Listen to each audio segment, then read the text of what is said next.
সামনে উল্টো পাল্টা কোনো কিছু করিস তাহলে আমার চেয়ে খারাপ আর কেউ হবে না।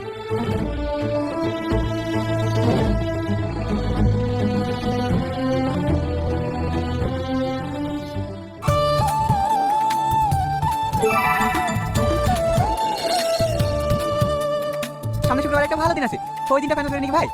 হ্যাঁ হ্যাঁ, ওই দিনটা ফাইনাল করো। হ্যাঁ, আমার কোনো আপত্তি নাই। আপনার কোনো আপত্তি আছে নাকি ভাই? হ্যাঁ, আমার আবার আপত্তি কিসের? আপনাদের মতো বড় বাড়িতে আমার মেয়ে যাবে, এইটাই আমার অনেক সৌভাগ্য। আর কিছু জিজ্ঞেস করা থাকলে করেন ভাই। হ্যাঁ, আবার কিছু জিজ্ঞেস করবো? গ্রামের মেয়ে সবই তো চেনা জানা। বাবু, তুই কিছু জিজ্ঞেস করলে কর। না বা, তুমি আমার খুব পছন্দ। যাও বোন, বুড়িয়া ভেতরে যাও। ভাই, টাকাটা কবে দেবেন? আরে পাবি পাবি, আগে বিটা হোক। তোকে 5 লাখ না 7 লাখ দেবো। সত্যি বলছেন ভাই? আরে হ্যাঁ রে হ্যাঁ, এটা 1 লাখ টাকা বিয়ের বাজারটা করতে লাগবে।